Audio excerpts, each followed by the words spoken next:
Kermit Baron Gosnell nasceu no dia 9 de fevereiro de 1941, na Filadélfia, Pensilvânia. Ele era o único filho de uma família simples. A mãe dele era funcionária do governo, enquanto o pai dele trabalhava como frentista de um posto local. Na infância e adolescência, ele era visto como um estudante disciplinado e muito inteligente. Ele frequentou a Central High School, onde se formou em 1959. Após concluir o ensino médio, ele iniciou seus estudos na University of Pennsylvania e posteriormente transferiu-se para o Dixon College, onde obteve seu diploma de bacharel. Mais tarde, o Kermit ingressou na Thomas Jefferson University, recebendo seu diploma de medicina em 1966. Segundo fontes, ele dedicou os primeiros anos de sua carreira a iniciativas voltadas para a população mais vulnerável da Filadélfia. Durante cerca de 4 anos, ele esteve envolvido em atividades de assistência comunitária, incluindo programas de apoio a adolescentes em situações de risco e ações voltadas à saúde pública em bairros carentes. E uma das iniciativas associadas a essa fase foi a Mantua Halfway House, localizada no bairro humilde de Mantua, que funcionava como uma casa de reabilitação para pessoas em processo de recuperação do uso de drogas.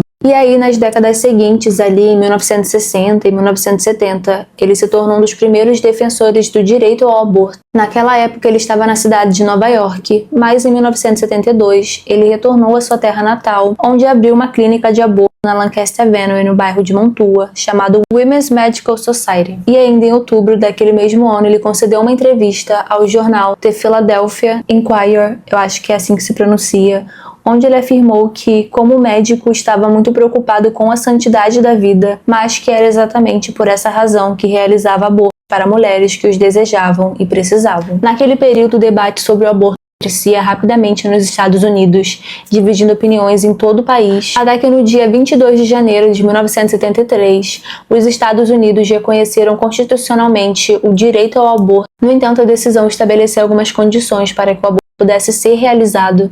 No estado da Pensilvânia, por exemplo, era permitido até a 24ª semana de gestação, ou em casos em que dar continuidade à gravidez pudesse apresentar algum risco à saúde da mãe. E ainda naquele ano, Kermit realizou 15 abortos usando o método chamado Supercoil, eu acho que é assim que se pronuncia, que havia sido desenvolvido por Harvey Carmen. Porém, o procedimento rapidamente começou a gerar graves complicações. Segundo fontes, diversas mulheres sofreram lacerações severas, hemorragias e infecções graves após os procedimentos. E ainda segundo essas fontes, 9 mulheres chegaram a apresentar complicações graves, enquanto 3 delas teriam corrido risco de vida. E uma delas precisou passar por uma esterectomia, que é basicamente a remoção do útero. Mais tarde, o episódio ficou conhecido como o Massacre de Dia das Mães de 1972. Segundo fontes, no final da década de 1980, registros públicos mostraram que penhores fiscais estaduais começaram a se acumular contra a casa de recuperação ligada ao Kermit. Além disso, a própria Women's Medical Society também apresentava problemas financeiros. Ainda com base nessas fontes, a clínica possuía uma penhora fiscal federal que ultrapassava a casa dos $41 mil.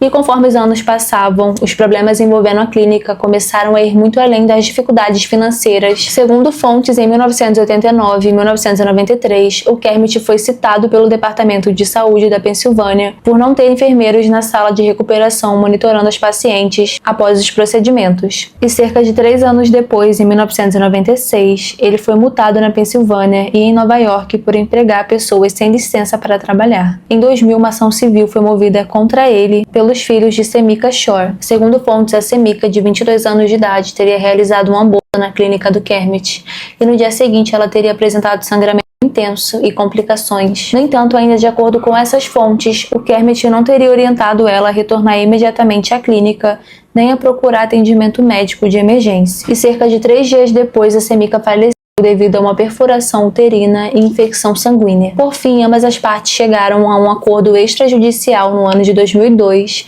com a família da Semika recebendo um valor referente a $900 mil. Não dá para eu me aprofundar muito aqui nesse vídeo em todas as queixas e processos que ele recebeu, porque senão o vídeo ia ficar muito extenso. Mas, no geral, o que dá para dizer é que durante os 32 anos de carreira dele, o Kermit acumulou cerca de 46 processos e diversas queixas relacionadas à sua atuação profissional e as condições da clínica. E aí, se você estivesse perguntando sobre como ele conseguiu permanecer atuando por tanto tempo na área, Segundo investigações divulgadas anos depois, as autoridades e os órgãos responsáveis chegaram a receber denúncias ao longo dos anos, mas diversas delas não resultaram em fiscalizações rigorosas ou ações imediatas, o que permitiu que a clínica continuasse funcionando mesmo diante de inúmeros alertas. E aí, no dia 18 de fevereiro de 2010, a polícia do estado da Pensilvânia e investigadores do FBI, sob um mandado de busca, fizeram uma operação no Women's Medical Society. Inicialmente, a operação fazia parte de uma investigação relacionada à prescrição legal de medicamentos controlados, mas, segundo fontes, assim que entraram na clínica, os agentes perceberam que estavam diante de algo muito maior. De acordo com os relatos divulgados posteriormente, o local apresentava condições extremamente precárias e insalubres. Investigadores afirmaram ter encontrado sangue espalhado, instrumentos médicos reutilizados, equipamentos enferrujados, medicamentos vencidos, funcionários sem treinamento, incluindo adolescentes, salas em condições consideradas perigosas para as pacientes, fezes de gato espalhadas pelo local, mulheres semiconscientes esperando para serem atendidas, e não para por aí. Os investigadores relataram ter encontrado restos fetais armazenados por toda a clínica, em sacos, jarras de leite, em recipientes de comida de gato e no freezer. Eles descreveram o local ao grande júri como imundo, deplorável, horrendo e repugnante. E segundo fontes, depois que o Kermit foi questionado, ele admitiu às autoridades que alguns dos procedimentos provavelmente envolviam gestações com mais de 24 semanas, o que ultrapassava o limite legal permitido no estado da Pensilvânia na época. Segundo fontes, foram recuperados 45 fetos e pelo menos 2 deles eram viáveis. E ainda segundo essas fontes, ele costumava cobrar entre $1.600 e $3.000 para abortos tardios, chegando supostamente a faturar entre $10 e $15.000 por dia. Além disso, as investigações também revelaram a morte suspeita de uma mulher chamada Karamai Monga, que era uma refugiada do Butão de 41 anos, que faleceu em 2009. E aí, no dia 22 de fevereiro de 2010, a justiça suspendeu a licença do Kermit e, conforme as investigações prosseguiam, novas descobertas foram apresentadas. De acordo com o relatório do grande júri, as mulheres que iam até a clínica recebiam medicamentos para induzir o parto por uma equipe sem formação médica, e assim que o trabalho de parto começava, elas eram levadas até o banheiro para que o feto caísse no vaso. Depois disso, eles eram retirados de lá para não entupir o encanamento e, como eu disse, armazenados pela clínica. E um detalhe é que os promotores do caso alegaram que o Kermit não tinha certificação em ginecologia e nem obstetrícia. No dia 19 de janeiro de 2011, ele foi preso e acusado de cometer 8 homicídios, sendo 7 acusações de homicídio em primeiro grau, que mais tarde foram reduzidas para 4, uma vez que 4 delas foram rejeitadas, e uma acusação de homicídio de terceiro grau. Os promotores do caso alegaram que ele teria assassinado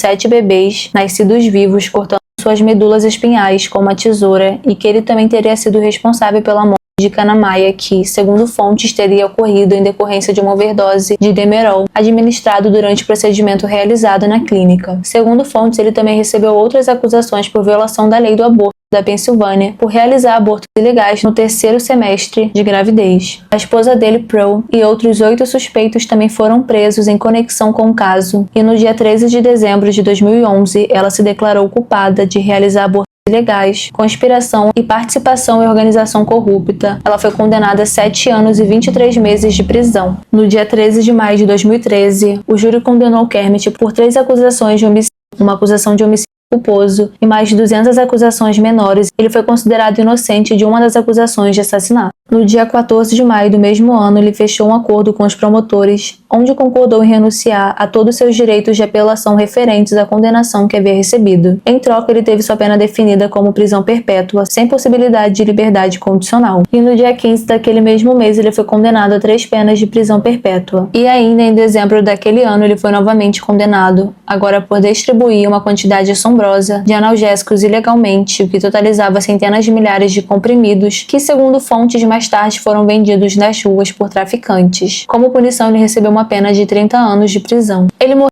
no dia 1 de março de 2026, aos 75 anos de idade, enquanto cumpria sua pena. Quanto a Karamai, a família dela moveu uma ação por homicídio culposo contra ele, e em setembro de 2015, um juiz do Tribunal Comum da Filadélfia concedeu cerca de $4 milhões à filha dela como uma indenização compensatória. Como resultado, em maio de 2013, o representante Joe Pitts iniciou uma investigação na Câmara dos Estados Unidos sobre a supervisão das clínicas de aborto pelos estados, após o caso Gosnell levantar questionamentos sobre falhas na fiscalização. Quanto aos restos mortais que foram recuperados da clínica, eles foram enterrados no cemitério Laurel Hill, sem lápide. E em 2019, John e Loida McKeever, um casal de enfermeiros e ativistas anti-aborto, instalaram um pequeno memorial no local. Trata-se de uma estátua de um anjo com uma placa pendurada no pescoço com a seguinte frase: em memória dos bebês que foram perdidos na Avenida Lancaster, 3801.